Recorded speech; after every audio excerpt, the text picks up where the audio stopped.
Heat stress refers to the environmental and work-related conditions a worker is exposed to, such as physical work intensity and clothing worn, that can increase body temperature. When the excess heat cannot be removed, heat strain results, which can progress to heat stroke without proper management. So, how can you recognize signs and symptoms of heat stress and prevent heat stroke from occurring? Let's look at the following scenarios to find out. Good morning all! It's a new workday here at the construction site and the environment sure is heating up. Would the workers be able to withstand the scorching heat today? Good morning everyone. Deepavali, happy. These are the key figures to look out for today. Sachin, a seasoned veteran who is finally back at work after being unwell the past few days. I wonder if he's fully recovered. Well, I guess not. Next up, we have Liu Hao, who is not only new to this job, but new to the country as well, which means he may not be acclimatized to the weather here yet. He seems to be wearing thick clothing too. I hope he'll be able to handle the heat. And finally, Hassan, an overweight worker who remains highly motivated even after a previous heat injury. He's also fasting today. Stay safe, Hassan. And the workday officially kicks off. Alright Hassan, working hard as always. He's even running with that heavy load which is unsafe practice. Let's see what happens. He's now displaying shortness of breath, which means he's experiencing heat strain.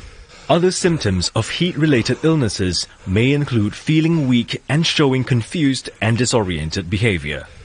Hang in there, Hassan. On to the next worker. Oh, looks like Liu Hao is on welding duties today. He's wearing all that thick clothing, plus he's directly exposed to a heat source. I really wonder how he's going to cope. Uh-oh. He's displaying signs of anxiety and irritability. It seems like the heat is getting to him. Liu Hao is also reported to be experiencing a headache as well as numbness in his hands. Maybe it's best if he takes a break now. Now, let's see what Sachin is up to. Whoa!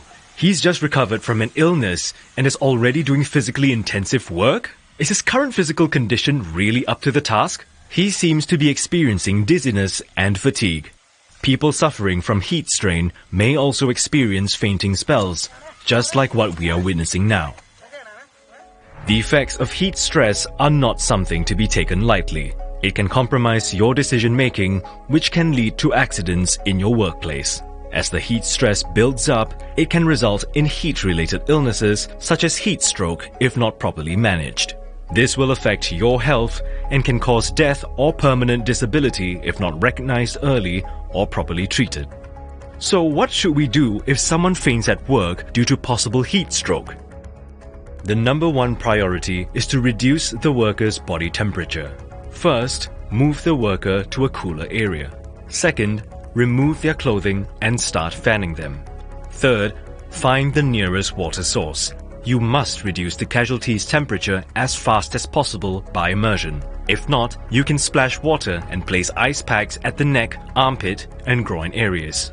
Most importantly, you should learn to recognize and spot symptoms of heat-related illnesses in your fellow workers before it even turns into a heat stroke. What are some other steps you can take to minimize heat strain? Make sure you are wearing appropriate attire. Your clothing should be light-colored and loose-fitting. You should also be wearing a single layer instead of double layers. This helps to reduce heat stress. During the morning briefing, please tell your supervisor if you are new or have any health conditions. If you are fasting during Ramadan, make sure to inform your supervisor as well. Take water breaks regularly. It's best to drink plain water. Avoid energy drinks as they may promote dehydration. Heat safety is a shared responsibility. Let's all do our part to keep everyone safe from the effects of heat stress.